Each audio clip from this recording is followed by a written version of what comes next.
안녕하세요. 오늘은 겸손한 섬김에 대해 좀 깊이 들어가 보려고 합니다. 특히, 아무도 좀 알아주지 않을 때 있잖아요. 그럴 때 어떻게 섬길 수 있을까?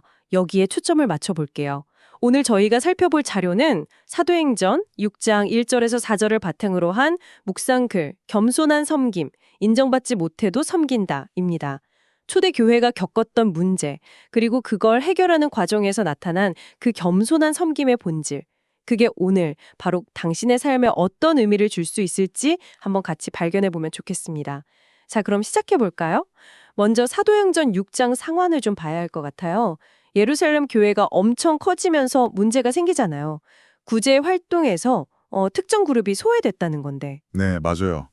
그 헬라파 유대인 과부들이라고 나오죠. 아, 맞다. 헬라파 유대인 과부들. 이게 그냥 작은 문제가 아니라 원망과 갈등으로 이어졌다는 거잖아요. 그렇죠. 당시 교회 안에는 문화나 언어가 다른 그룹들이 섞여 있었으니까요.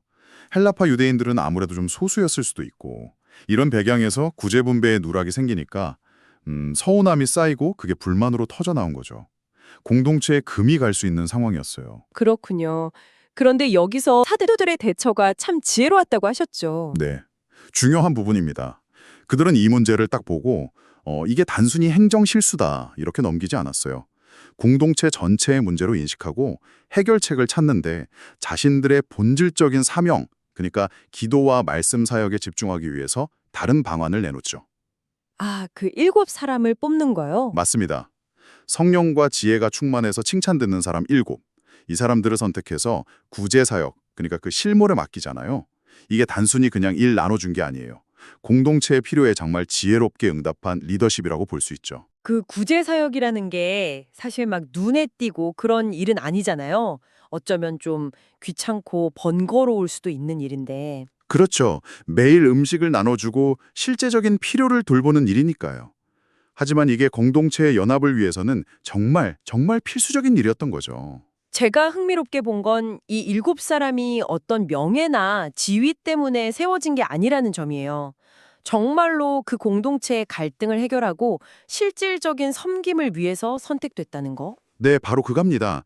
사람들은 보통 인정받고 싶어 하잖아요. 그게 자연스러운 마음인데. 그렇죠. 누구나 좀 그렇죠. 근데 이 사람들은 그런 세상적인 인정이나 지위보다는 하나님 앞에서 충성되게 섬기는 것, 그리고 공동체의 하나됨을 더 중요하게 여겼다는 거죠. 이게 그냥 성품이 좋아서 가능한 걸까요? 아니면 뭔가 다른 게 있었을까요? 좋은 질문이에요.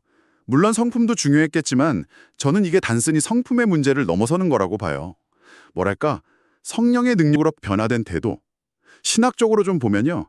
원래 하나님은 우리를 공동체 안에서 서로 섬기도록 만드셨어요. 이게 창조의 원리죠. 아, 서로 돕고 섬기는 존재로. 네. 그런데 죄가 들어오면서 그 관계가 왜곡된 거죠. 그래서 섬김보다는 지배하려고 하고 낮은 자리보다는 높은 자리를 자꾸 찾게 되는 거예요. 이게 타락의 결과고요. 아, 그래서 우리가 인정받고 싶어 하는 마음이 그렇게 강한 거군요. 섬김보다는 높아지려는 마음. 맞아요.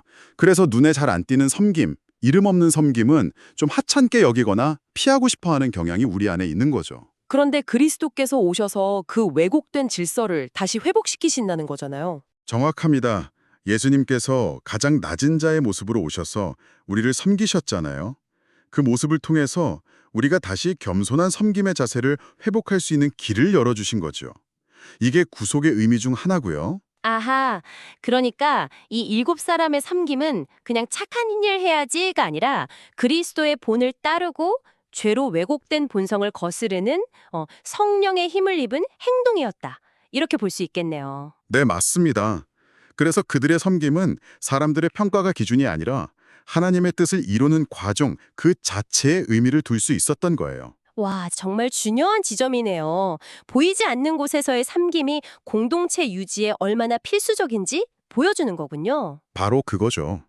어떤 일을 하느냐보다 정말 어떤 마음으로 하느냐가 중요하다는 것, 이게 핵심 메시지입니다. 자, 그럼 이제 이 이야기가 오늘을 살아가는 당신에게 어떻게 다가오는지 한번 생각해 볼 시간인 것 같아요. 혹시 당신의 가정이나 직장 아니면 속한 공동체 안에서 이건 좀 사소한 일인데 이건 내가 안 해도 되지 않나 하면서 좀 기피하거나 하찮게 여기는 그런 일은 없으신가요? 아니면 누가 알아주지 않는 자리에서 묵묵히 섬길 때 마음 한편으로는 그래도 누군가 좀 알아줬으면 하는 기대감 혹은 서운함, 그런 감정이 올라오지는 않으시는지. 아마 많은 분들이 내 얘긴데 하실 수도 있을 것 같아요. 그럴 수 있죠. 여기서 중요한 질문은 이거 아닐까요? 당신은 사람들의 인정이나 어떤 보상, 그런 것보다 섬김 그 자체를 선택하는 결단을 지금 내리고 계신가요? 아, 그 결단요. 네. 그 사소해 보이고 눈에 잘 띄지 않는 자리에서의 섬김을 기꺼이 받아들일 때, 그때 당신의 일상, 또 당신에게 맡겨진 역할을 바라보는 시각이 어떻게 달라질 수 있을지 한번 깊이 생각해 보시면 정말 좋겠습니다. 네, 오늘 나눈 이야기들 또 질문들을 마음에 잘 담아두시면 좋겠습니다. 이제 잠시 저희가 기도하는 시간을 갖도록 할게요. 하나님 아버지, 오늘 저희는 사도행전 말씀을 통해서 드러나지 않는 자리에서도 묵묵히 섬겼던 이들의 겸손함을 보았습니다. 저희 안에도 다른 이들에게 인정받고 싶은 마음이 있음을 솔직히 고백합니다. 세상의 칭찬이나 시선에 마음을 두기보다 주님 앞에서 신실하게 섬기는 자 되기를 간절히 원합니다. 성령의 능력으로 저희 마음과 생각을 새롭게 하여 주셔서 어떤 자리에서든 기쁨으로 섬기게 하시고 저희의 작은 섬김을 통해 주님의 사랑과 영광이 드러나게 하옵소서. 예수님의 이름으로 기도드립니다. 아멘.